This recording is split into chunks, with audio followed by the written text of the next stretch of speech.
Good morning, everyone, and welcome to View from the Top. I'm Terry Macaluso here in Dallas, Texas. I come as branch vice president and also Frisco regional manager. If you're thinking about maybe visiting us here in Texas, you might want to come up with a different time of the year. I don't know if everybody can see this, but we're going to be 107 degrees today and the whole rest of the week. So you might come at a different time. I'm honored to be moderator for a super hot topic, luxury. Today we have our top luxury agents at Coldwell Banker here to share their ideas and best practices with you guys, the audience, on everything luxury. I'm going to start with a quick introduction for each of our panelists, and then we'll get to the questions. If you're going to take notes, the questions are going to be in 4 categories. First category, lead gen, luxury. Second category, at the luxury table. Third category, luxury buyers.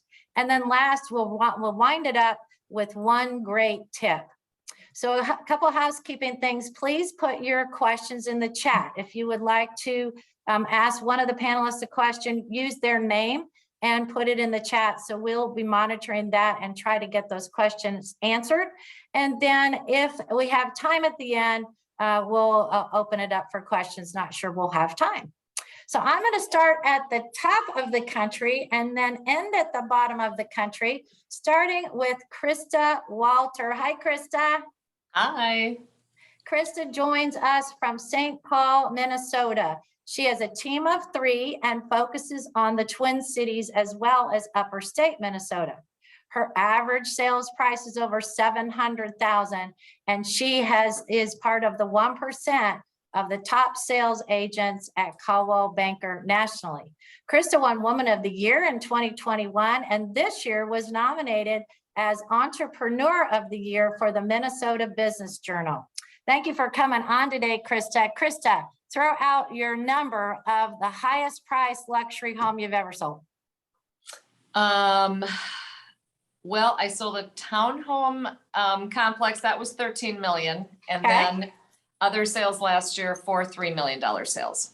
Excellent, excellent. All righty. Next, John Ryan comes to us from Gateway to the West, St. Louis, Missouri, where he has a team of 3 also, the Ryan Tradition team. Started by his mom years ago, they have a combined 50 years plus of real estate experience. Now, I know that John is a luxury agent because his average sales price, are you ready? $2.167 million. Average sales price, guys. John sells mostly established or tear down homes in the St. Louis area, and he's also ranked in the top 1% of sales agents for Coldwell Banker nationally. Welcome, John. Thanks for coming on today. What is your number? What's your highest price home you sold? 10 million. 10 million. All righty. Awesome. And next, Karen Kuski Hartman is here today representing the great state of Texas with a focus on Lakewood and the Dallas-Fort Worth area. Karen started out owning her own advertising agency, and she worked with clients such as NBC and ABC. Well, this brought her into the luxury market right off the bat and is now where a lot of her business comes from. With her average sales price over $900,000, she and her team, the Hartman Torelli team, dominate Dallas luxury. Good to see you, Karen. Karen, tell me about that house. There's my husband. That had the baseball field in the backyard. What was the price on that? 10 million. 10 million with a full baseball field in the backyard. Just amazing property. All right, we're going to get into our questions. I'm going to start with Krista. The question is, what were the circumstances that led you to your first luxury listing? Krista, go ahead. Well, I got started in real estate. Jim Siebold in the Twin Cities here brought me on in 2006, and that was a hot market at the time. So I was brought in to sell 50 condos at a new condo development.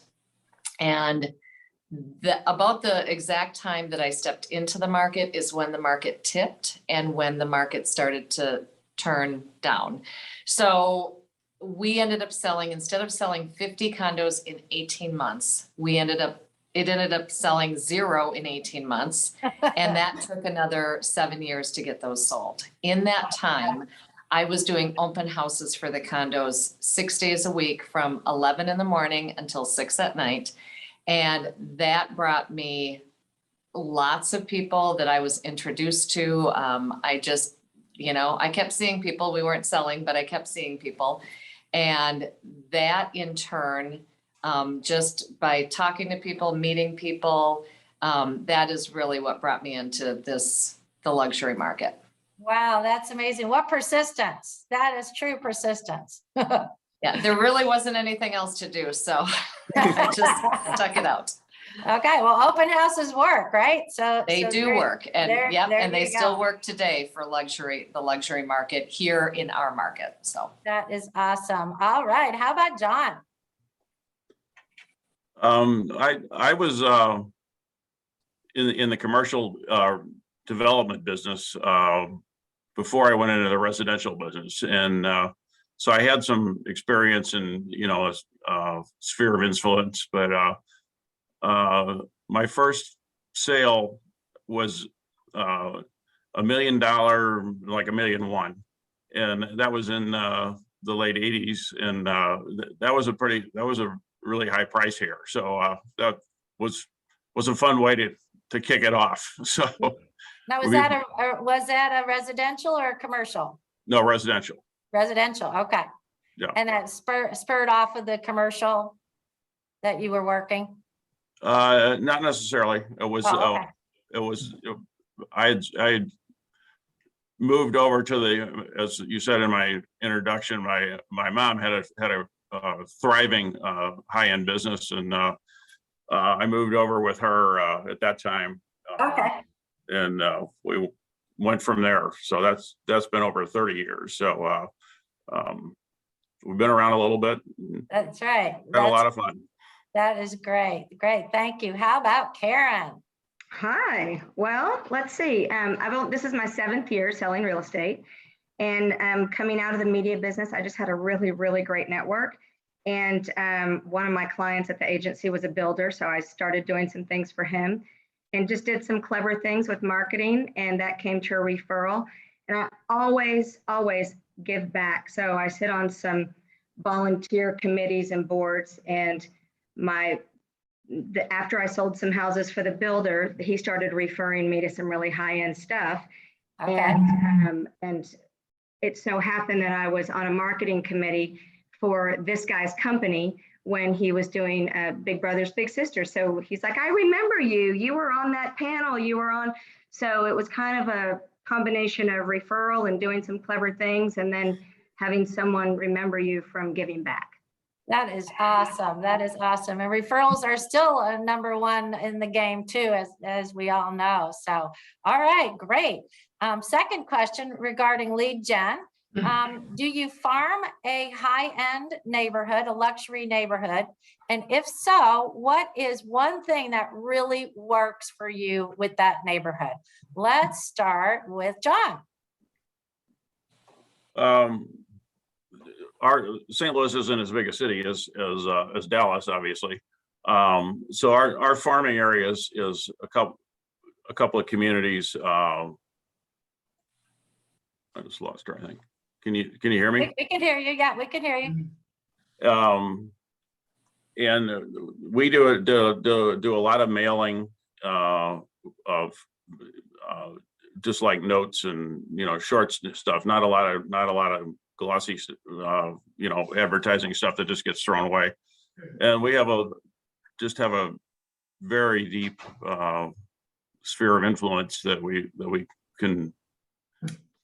Almost all of our business is referred from somebody. So that's our approach. Okay, and what kind of things are in your mailouts? Are they more letters, handwritten envelopes, or? Yeah, and just like announcements on properties that have sold, and okay, that kind of thing. Yeah. Okay, all right, very good. Krista, how about you? So in one of my neighborhoods that I farm, I do featured home advertisements. So always featuring a new property that I have listed so that people decide they want to use me for their advertising. And then I use Every Door Direct for larger 8.5 by 11 mailings that then go to everyone in the community. And most of those, sometimes I'll feature a home on one side, and then I'll also talk about recent successes on the other side, or a piece of information about the market, or a piece of information about how Coldwell Banker with their sales prices helps, to sell the luxury market. Okay. How often are you sending out? So I do my larger mailings, I do those on a quarterly basis. And Okay. then my other advertisements, we have both a newspaper, and then we also have a small magazine for our community, and those are monthly and big advertisements in those. Okay. Yeah, that sounds like a lot. So almost weekly, they're getting something. Really monthly or quarterly. Okay. Okay. All righty. Karen. Mine's a little bit twofold. So I don't necessarily farm a luxury neighborhood unless we're just talking about my neighborhood. And I constantly volunteer. Like I do Yard of the Month, I do Welcome Wagon, and just try to find ways to make my neighborhood a better place. But I start with giving. I sit on some boards. I have something called Campaign for Kindness. And I'm going to go back because somebody asked, what is something clever that I did? So I have a client who has a nonprofit.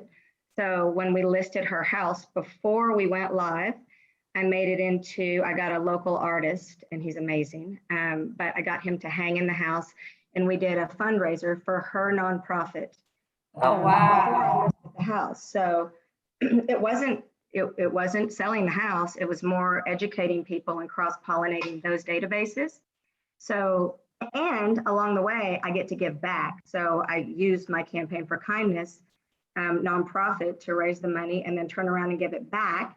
And by giving, I'm immediately plugged into that network, her neighbors, her charity, and other like-minded, like-hearted people. So I start with giving and really network into my network, which is a really good network.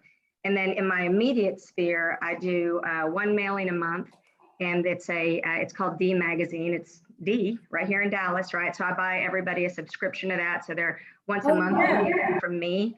There might be some ads in there that they see of us.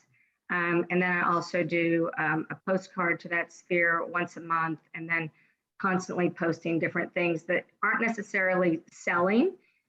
I always want to feed my fans, feed my friends. So it's always helpful things, like how do we give back? How do we make the world a kinder place? And threaded in there is, look at this awesome bathroom, or this $3 million house, or whatever that case may be, to remind that audience that I still sell real estate, but first and foremost, I'm on a campaign for kindness. That is really awesome. I think everybody could implement that in their own business, right? With whatever charities that they are involved with. That's really, really awesome. We got a question in the chat from Patty Sheets. How do you follow up with the home gallery show after the event? Okay, good one, Patty. Typically, when you're raising money like that, everybody is giving, and as soon as they give, I got them. And then I follow up, thank you so much for donating. If I can ever be of service. And when I say, if I can be of service with anything, I mean anything. So a lot of times people will call and say, I do need help with the house, but other times they might need help with a resource, a painter. I need help with a dog trainer. Somebody called yesterday because they needed to move some junk because their mom had just passed away. Oh, okay. Well, that's going to lead into listing that house, but I want to be the resource for whatever they need. So I tell agents that too. If you need something, I hope that you'll call me, because I want to start with helping, and then it just comes back to you. That is awesome. That is awesome. Okay, let's go on to the next question. In the listing presentation, you're at the table, you've gotten the call, you're going out to the house. What is your presentation marketing system look like? You don't have to go through the whole thing, but just highlight a couple really important things that you do to market a luxury property. Let's start with Krista. So for my clients, what I offer is very comprehensive, detailed service. And most of that lies in prepping the home and getting it ready for going on the market. And I always show, and I always do beautiful brochures as well. And when I'm at the client's table, it's always great to show, here's how we end up getting these photos, because unless you're prepping your home, and so I have a whole team of people that will go in and go room by room to decide what should the paint color be? Should there be any changes made? Should we be moving things in or out? And then I also, and this goes back to when I had all the time on my hands for the first couple of years in real estate when I did zero. I had a model assistant there who we started staging homes because we did have people who wanted to buy the condos that I was trying to sell, but their homes wouldn't sell. So we even flew out of state to a couple of those people's homes, helped them stage their homes. And then their homes got sold, and then they were able to buy the condos. So Oh, wow. over time, and That I, is white glove service. yeah, and so over time, what I have is I have a 6,000 square foot warehouse filled with furniture. And then my interior designer goes home to home to prep the home and then, moves in the furniture that we have. And that has really been my big sell as far as getting the home ready and having it look better than any other homes on the market. Wow, that is amazing and really great. The staging's so important. I know the buyers want turnkey. They want everything fixed and They ready do. to go. Do you have construction people too, or is it just mostly staging? So most of what we do is walls, flooring, and light fixtures. I find that for those items, we get our money back and we can easily get those things done quickly. So paint, if we need to resand floors, if we need to put in new carpeting, and then switching out light fixtures. It's very rare that we go beyond that, but it was interesting. I recently had a listing that I took over from another agent, and it had been listed for 3 years with a couple different agents, and the price kept going down. And this was just last year. So it was in a really great market. The last list price, I think, was like 2.8. And my seller called me and said, hey, I think we should go on the market at 2.7. We've been on the market. We haven't gotten sold. And my designer and I went over to the house. And in that case, we ended up painting the kitchen cabinetry, and we ended up replacing 2 ceiling fans. We ended up doing some tweaking of furniture, and we listed that home for 3.4 and sold it for 3.3 in about 2 weeks. Wow. So that was, it's a huge return for people Yes, when you're yes. prepping. Yes, absolutely. Thank you, John. Well, by the time we get to the kitchen table discussion,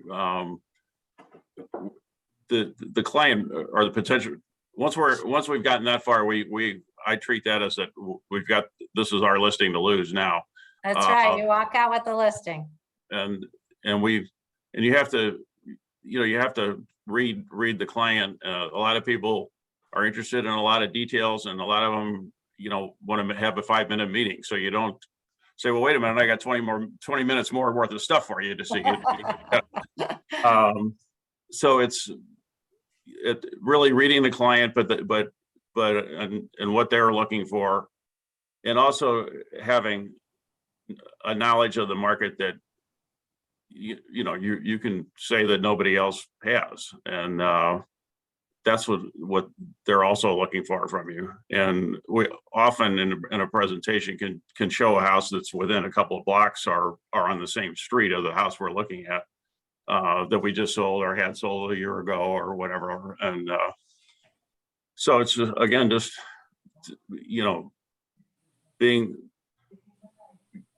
making them confident that they're going to get the service that they need to sell the house, and that they've got somebody that knows what they're doing and has successfully done it for a long time. So that's Okay. Do you use any kind of marketing Oh, yeah, What- we what have, you- yeah. We have a whole presentation with that, and of course, we go through comps when we're talking about pricing. Sure. And again, we use the Moxie system of the Coldwell Banker. We use that a lot, but Okay. all of that can be helpful, but it also can be, you can lose people's concentration, if you get too much into the weeds. But we have a very detailed, leave behind package and online package that we give them. Okay. All right, great. Thank you, John. Karen. Well, everything that I do is customized. So it starts with a needs analysis with the client. And then I always mirror my clients. So if they're heavy numbers, we're heavy numbers. If they're fluffy and light, then we're fluffy and light. But I mirror Krista. We're white glove. We turnkey. If it needs paint, we paint. I pay for staging, but I also don't cut commissions ever. But I do pay for staging. If it needs paint or lighting, I'll ask the homeowner. In most cases, every case is different. And then I always create, at first I'll start with the objectives and confirm they agree. And then my tactical plan will include different tactics depending on where the house is, the timing of the year, what am I competing against in the market? And I look for PR hooks, like you mentioned, the house that I sold with the baseball field. Well, a baseball field is a great PR hook. So what other kind of stories can I spin from that house?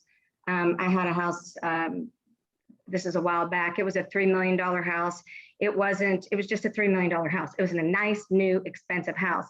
But on that one, to get the PR hook, I pulled in a charity, and the charity was the thing that was my hook in the house because it helped drive people in the house and it had some money. So that was just a tactic in my overall strategical plan, but that's why I say it's always different. So I really have to listen to what are they involved with? What is the house? What is the neighborhood?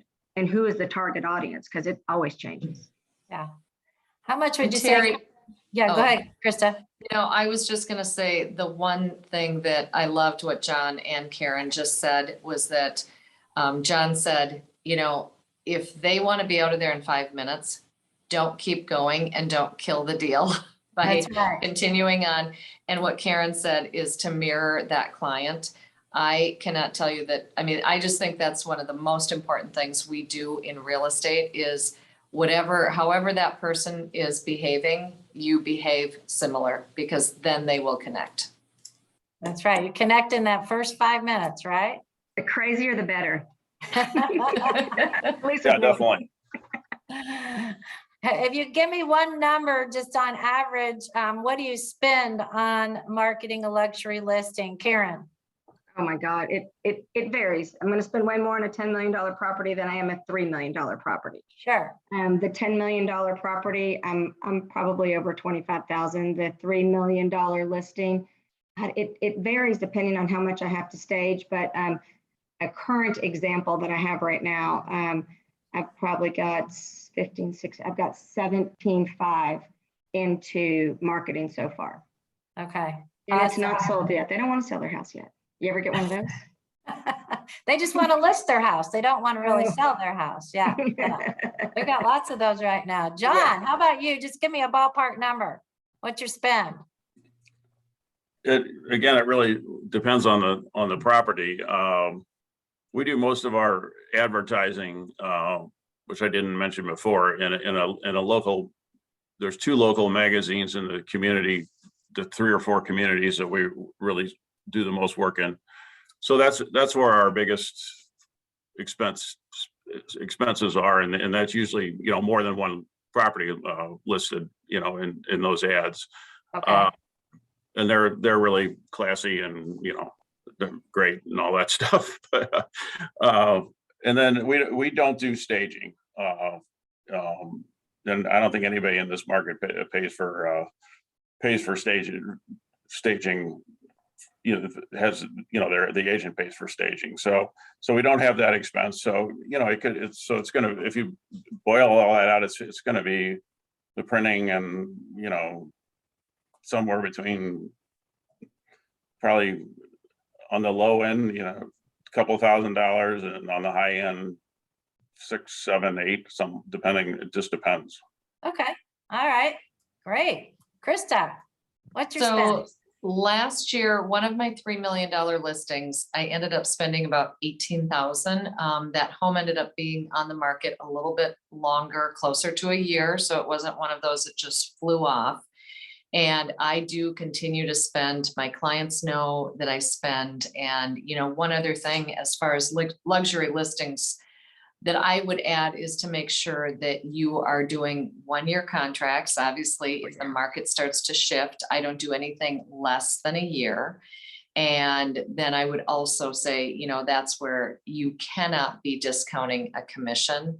Mhm. And so, because I do spend, and I think if you're asking for those luxury clients to list with you, they need to know what you're spending and what that looks like. Totally, absolutely. Protect yourself. So I'd be in trouble with Alex Vidal if I didn't ask you all. I haven't heard one word about social media. Oh, Anybody do any social media with marketing their listing? Of course, that goes without saying. I mean, gosh. I'm kidding you. Yes. Videos and all of that as well, right? Mhm. Okay. Aaron, you should start. Oh, I didn't know it was a question. I thought that was just a no-brainer. Yes. Yes, videos, shorts, yeah, different features. Like I pull different features out. And one thing that I stress with my clients is we're going to pull different features out of your home. You know, like if your pool is awesome, then my headline is going to be Lapse of Luxury or something like that. If you've got a great fire pit, I mean, that's the features that we have to hone in on, because what you're going to click on online is something that I'm going to click on something different, right? So having more of those touch points out that connect with different people, the more clicks that I can get. If I can drive the clicks, I can drive the traffic to the front door. But if I can't drive that click because I don't have good photos or good video or good communication of some sort, then you're not going to drive them to the front door. So then you go back to why the pictures are so important and why the staging is so important. Because if it doesn't look, you know, I tell my clients, we have to get you revenue ready. Do you want to be revenue ready? Then let's go. If you don't want to be revenue ready, then you're not ready to sell your house. That's great. Krista, what do you do social? So we do feature homes. We also use quite a few posts from Coldwell Banker too. And I have a marketing manager that is on my team. And so she works with pulling things from wherever she pulls them. And then also, of course, featuring the homes and the different features of the properties. All right, good. John? One of my team members handles the social media. This may sound arcane, but I'm not a social media person. So That's okay. It's not for everybody.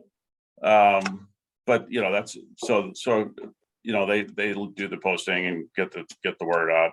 And again, we're not trying to cover as much of a market as geographically as you would have to in you know, in Dallas and probably in Minneapolis. It's a pretty tight area. So it's easier to get in front of people than it might be other places. So. Than the bigger metroplexes, yeah. All right, our next question is on pricing. So just in general, what is your formula? Do you do a pre-appraisal? We've got appraisers that will come out and do a pre-appraisal here in Dallas.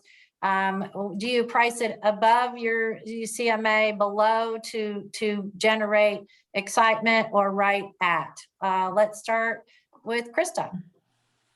So the one thing about pricing that I have really done a little bit differently over the last couple of years is when I go out for to get the listing, I work on a range of price. Okay. And so what I've been doing for the last 2 years is I've been doing the range at that meeting. And then I go back and I tell every one of my clients that you will hear from me after photos get done and within 24 hours of going on the market. And that's when we will revisit price to Oh. make sure that we hone in on exactly where that price needs to be for today. Because even with COVID and with all the numbers increasing over the last 2 years, the one thing that I found is there's been different times where, depending on what buyers are doing, where we needed to pull that price back and kind of use it more as a springboard to obtain multiple interest. And it's been interesting how when we've pulled the price back, sometimes we'll even end up with more money.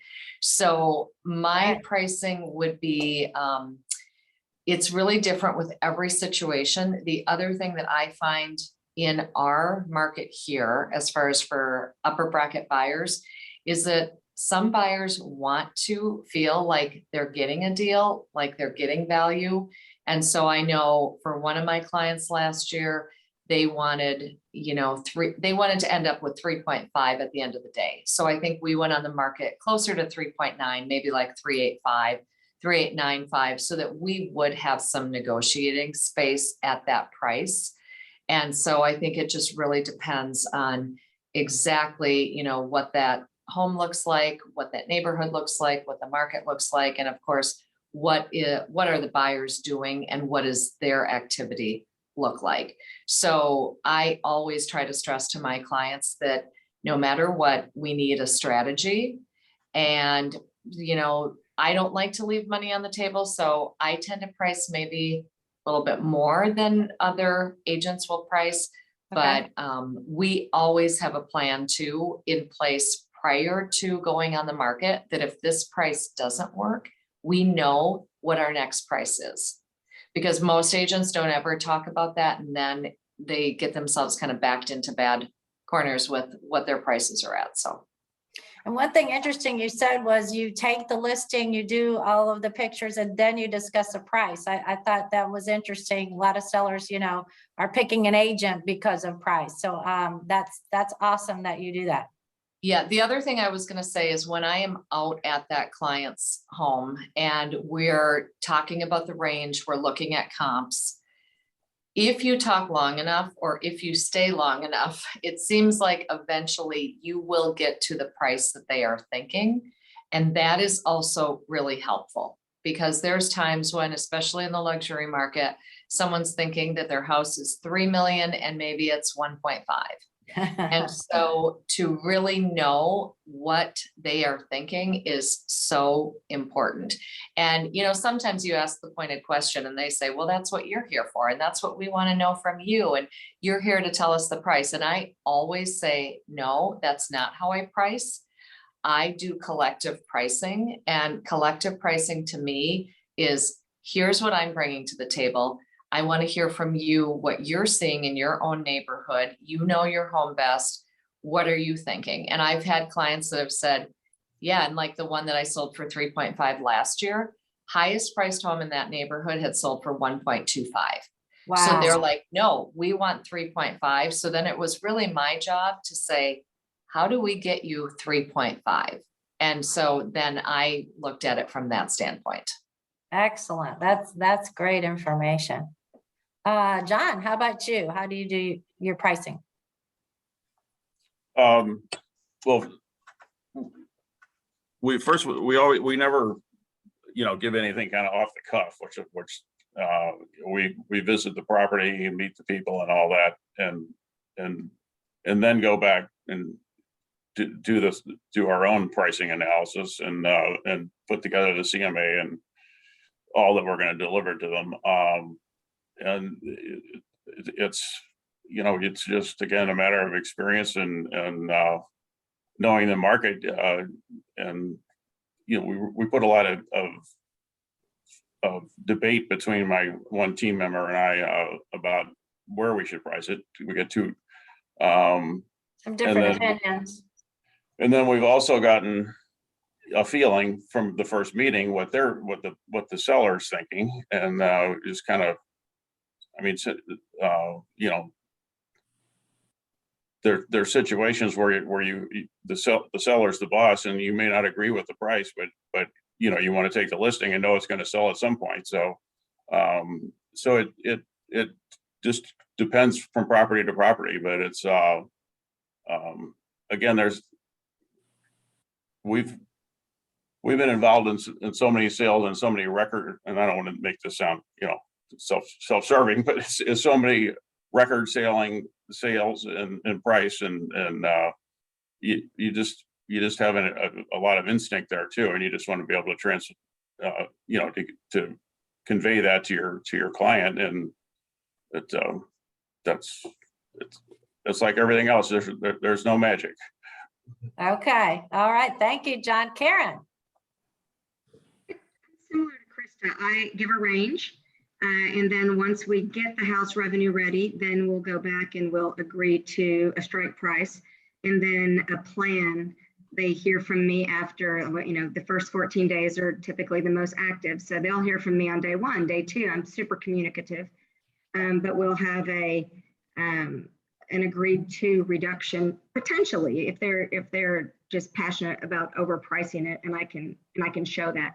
Other times, that there's properties that they're not going to have a comp, and you're going to want $8 million for that property. So then you have to decide, okay, how do I sell this as a one of a kind house? And then we have to go after, well, this is the marketing plan that gets us on the one of one, and here's why.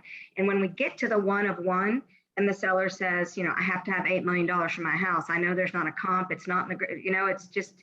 So then I will go to my seller and say, okay, help me get there. Help me get to your $8 million or whatever that number is. And I want the seller to tell me how they got to the $8 million because now they're buying their own house. So that helps too. It also helps me reveal some things that I may not see when I'm thinking about, okay, how do I market this house? They'll tell you, the things that they fell in love with, or the special things that you're not going to see with the naked eye.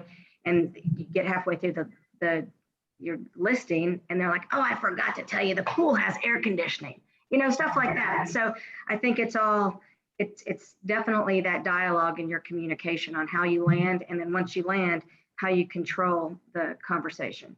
Yeah. Do you ever use a pre-appraiser?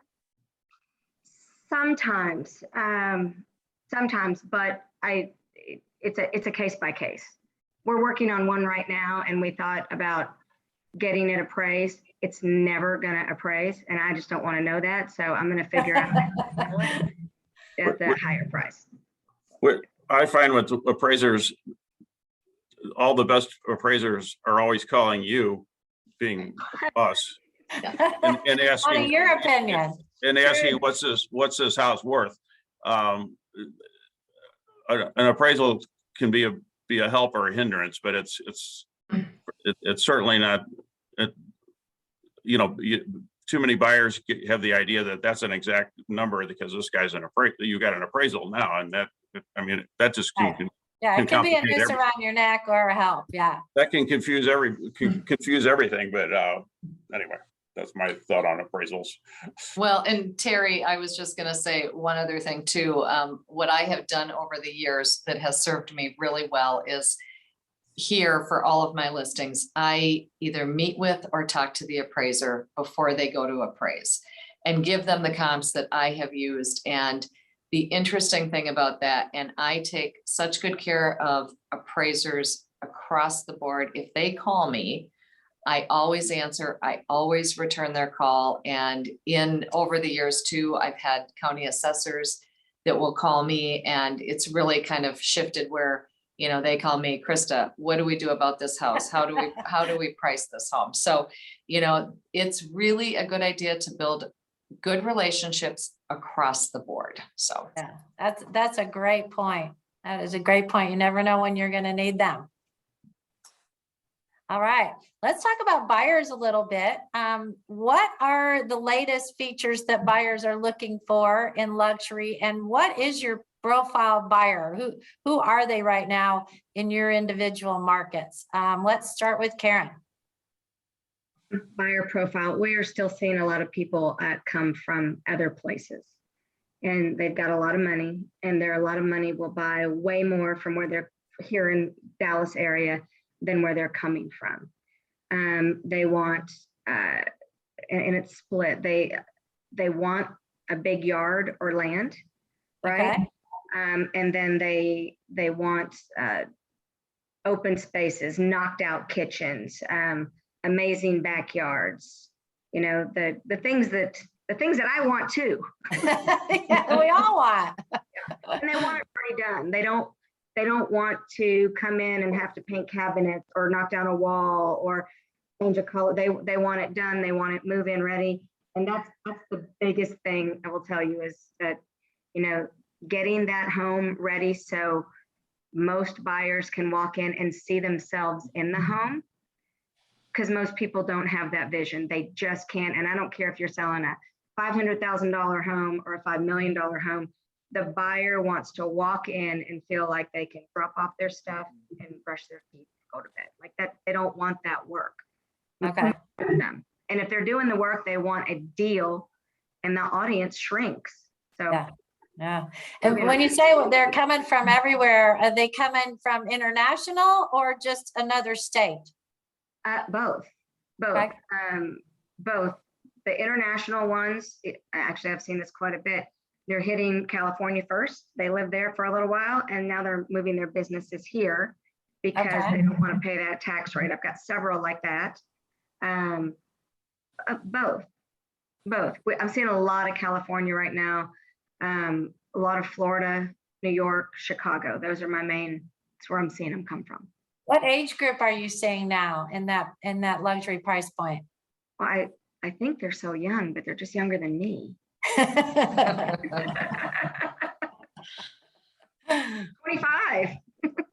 No, Wow. probably in their 40s, Okay. 50s, Wow. That's Educated. amazing. Yeah. children. Mm-hmm. A Pretty lot. crazy. Pretty crazy. Krista, how about you in your area? So we are seeing buyers of all ages. It's been amazing to me how many buyers we're seeing at buyers that have a lot of cash, even the younger buyers that have a lot of cash. The other thing that we're seeing is a little bit more of a spread where some buyers from the city have, especially with COVID and kids schooling from home and everyone wanting a little bit more space to spread out into. Some people are wanting a little bit more privacy with their properties and having a little bit bigger yards and all of that. And we are also still seeing a lot of buyers that want the white farmhouse. Chip and Joanna Gaines has really proved themselves in the buyer's market. At least that's what we're seeing in Minnesota. A lot of Oh, people wow. want that. When we're prepping our homes, we're trying to prep those homes so that they are most attractive to what buyers are looking for. And, we prep our homes, whether it's 200 or 2 million, we do pretty much the same process for every single property because we do.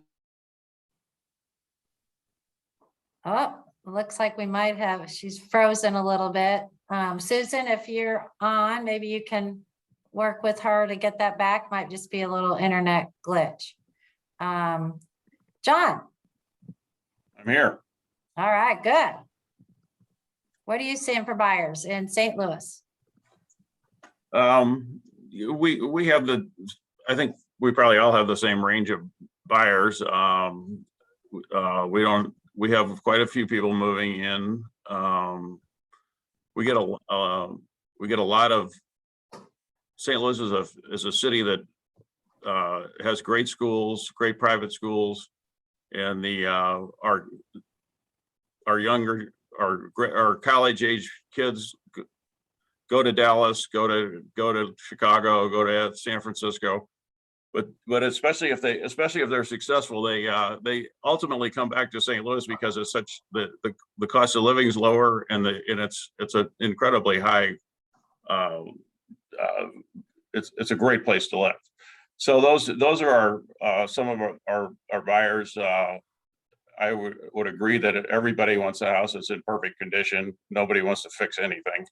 But then new construction has really gone crazy the last 2 or 3 years with primarily with infills. The older housing stock's just getting, they're just taken down right and left. Now that's all slowing down right now, but And that's the kind of house that the younger buyers are looking for. And when I say young, I'm talking about, 40 to 50, not, Okay, so same age range as Karen mentioned, yeah. and the cost of a 5,000 square foot home here is with all the, the right accoutrements and all has gone up at least 25%. Where you normally buy a house for around $2 million, you're at 3 million in a blink. So that's, and people are buying them. So I don't know how the market's going to react over the next few years, but it's been boom town here. So You had mentioned, when you said new build, do you mean the tear downs that you and I talked about? So sometimes the buyers wanting like a older property and then tear it down? Yeah. Yeah.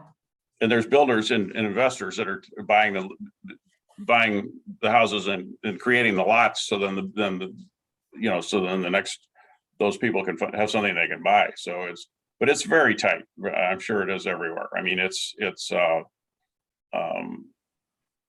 the other market that we're seeing a lot of is empty nesters that want to get out of these big houses, and but they don't have anywhere to go.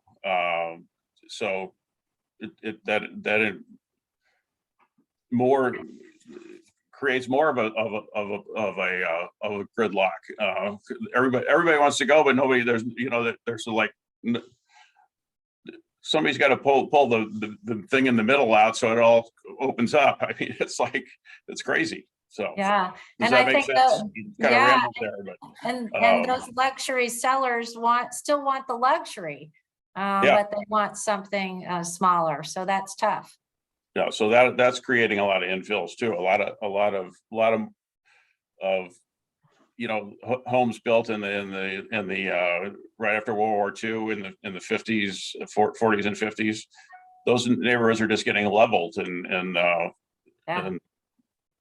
people are building for that as well. So it's crazy.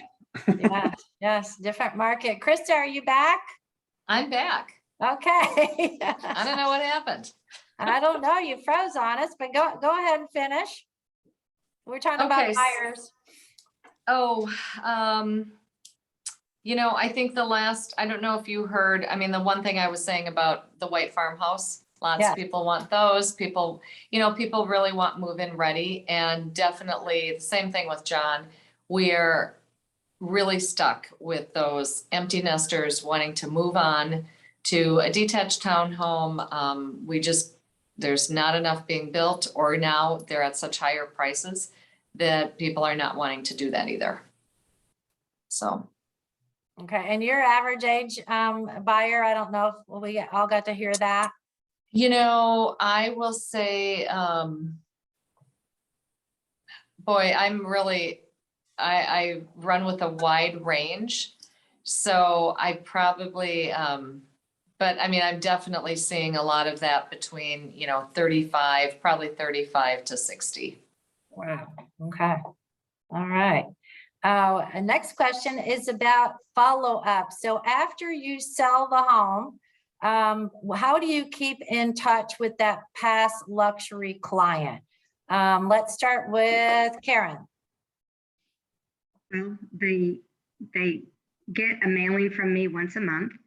They also get D Magazine once a month. So they get 2 mailings from me once a month.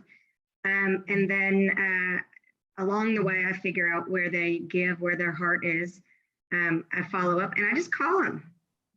I call a lot of people every day and just say, what's up? What's going on in your life? And how can I help you? And just stay in touch. Like, truly, I care. Making your calls every day. Do you do any client events, past client events? Oh, for sure. We do a gratitude party every year, and that's more than just clients, but just people in our life that we're grateful for. So we do a gratitude party, and then we do a lot of fundraisers throughout the year. So one client, I might do something for her fundraiser or for her pet charity. Somebody else, I've got another client right now whose mother is in a nursing home, and we sold the mom's house so the mom could stay in the nursing home. I went to the nursing home and we're doing an installation of local photography that the nonprofit is going to pay for. But that one, it makes other people happy. It spreads kindness in my community and it keeps me in touch with that high-end client. Oh, that is awesome. Tell us just a half minute, excuse me, on your gratitude party. Tell us a little bit about that. It's just a party, Terry. Well, you need to invite me. It sounds so fun. Branded gratitude party. Because I mean, we're just grateful for the planet that we live on and our space in the planet, and we invite all of our clients, but we also invite, you know, the vendors that, you know, we don't do this business alone. We've got title companies and roofers and stagers and just everybody that, you know, I'm the one on the front end selling it, but there's all these people on the back end. So when we do our gratitude parties, we not only invite our wonderful clients, but our vendors and the people that, you know, just we're grateful. We're very lucky. Wow, that is awesome. That's a great idea. Thank you. John, what do you do for past client follow-up? Yeah, I want to come to the next one. You got it. We do some mailings and of course we do Christmas cards and, you know, all that stuff, but a lot of I do keep in touch. We have different, you know, some couple of corporate clients where, you know, there's 8 or 10 people in the same company, and those are there. It's easier to keep track of them. But there's also a lot of interaction in this market where you run into people, whether it's at, you know, at certain restaurants and at different social events, including a lot of charity events. We're really big on charity events here in St. Louis. Okay. So it's not it's just a matter of, you know, being in front of them all the time. Either they either see us in the magazine that we're always in, or we just literally just run into them at social events or in public places. So just kind of networking in the community. Okay, Krista. So once a year, I do a fairly large client appreciation party. And the invite is always out to all of my clients from, you know, since the beginning of time in real estate. And what we have started to do in recent years is also made that invitation out to them, and that they're open to bring a friend if they want to as well. I think that makes the party a little bit more fun if you're not having to come by yourself, and you can bring another couple or a good friend. And my parties, they tend to be, I hire an event planner. We do some at a local mansion where we do food, they can tour the mansion. Last year I did that event outside instead of doing it inside, and then I had food trucks come. It tends to get, you know, it's a fairly big event and it's almost like planning a mini wedding. But I will say that last year, a client that I had just sold a home for, then he came to that, and then all of a sudden that spurred him on to think about his son who was going to be looking for a home. And you know, so those kinds of things, even though they can seem really expensive, they do pay for themselves. All you need is one client to step forward and go, oh yeah, I'd like you to work with this, or get a referral from that. And it was interesting because I just had a call from one of my clients that said, Krista, we're taking a family vacation in August. Are you having your client party then? We really want to come. We don't want to miss it. And the other thing that's been interesting is how many of my clients connect with one another on an ongoing basis at that party as well. So that's pretty fun. That is awesome. Really great idea. All right, we're coming to the end. We've got about 5 minutes left. So I want to give everybody that's watching today one tip that you would give an agent that's interested in getting into the luxury space. Let's start with John.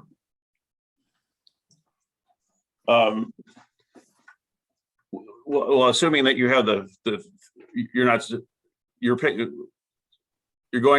moving into the luxury space from already having experience and all that, you just have to get yourself in front of the people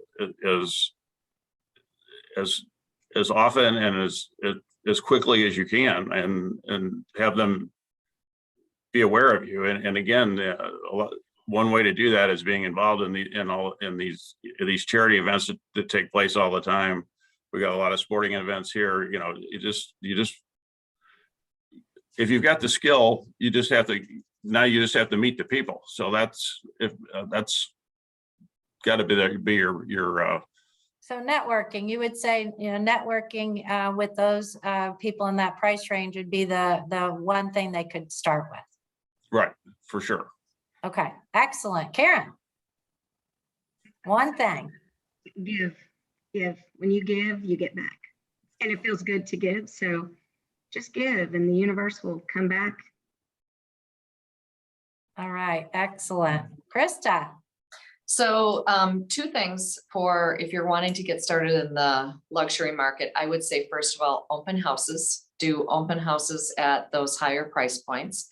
You'll meet the people that want to purchase, and you know, you can run them around as buyers and help them out. The second thing for listings would be to partner.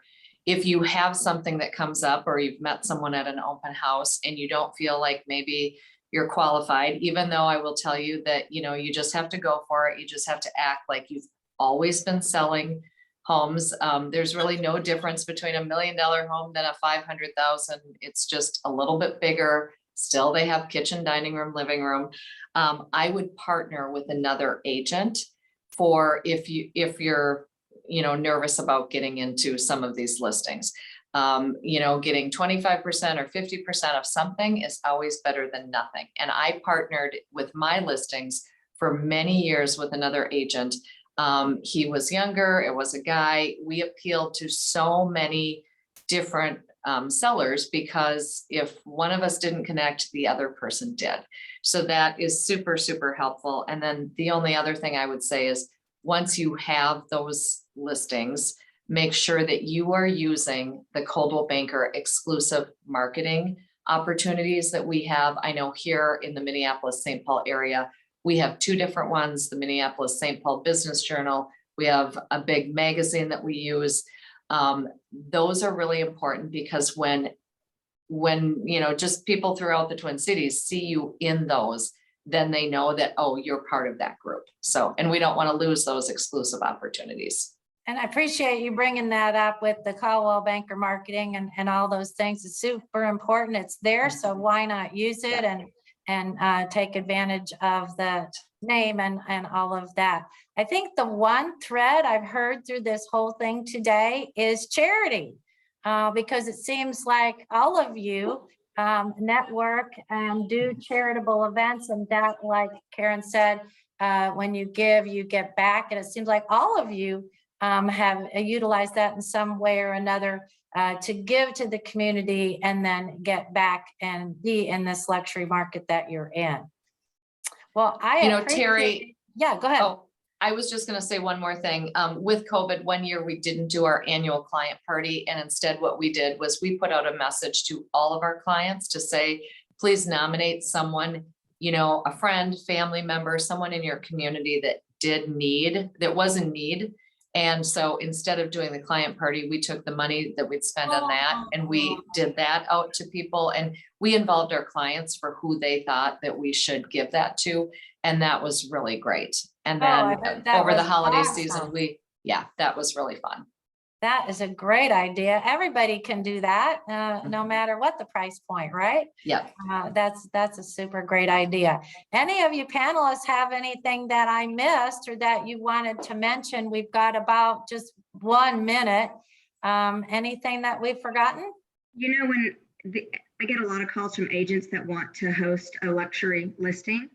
And so I think it's important for us to train agents on how do you host a luxury listing? What's the expectation? And then I'm always, if anybody in Dallas wants to host luxury listings, call me, I'll let you, or I'm happy to go on. Again, this is about the giving. I'm always happy to go on an appointment with somebody or help any way I can, but I don't mind giving my unbranded photos to other agents because I don't care. I just want my photos to get out there and the Get list. get that advertising out Yes, there, so yeah, their audience doesn't know that it's not their listing, that's right? right, that's I right. just think it goes back to the giving, but I want to give to my fellow agents that want to get in this game. I'm always happy to help. Phone Well, call. thank you, Karen, And- that's great. Terry, the last thing I was just gonna say is, once you get that first luxury listing, make sure you advertise the heck out of it. Mhm. Yes, Make sure people know that you have that listing. absolutely. Your SOI, the Yeah. neighborhood, everyone, past clients. Absolutely. Well, thank you guys so much for coming on today. This was fantastic. I appreciate you sharing your tips and taking time out of your busy schedule for us. The next view from the top will be open houses, and we talked about that a little bit here at the end. So stay tuned for that in August. And go to the YouTube channel, Coldwell Banker Realty Central Region. You can review all of our sessions that we've had so far this year. Thank you, everyone. Have a Thank great you. day.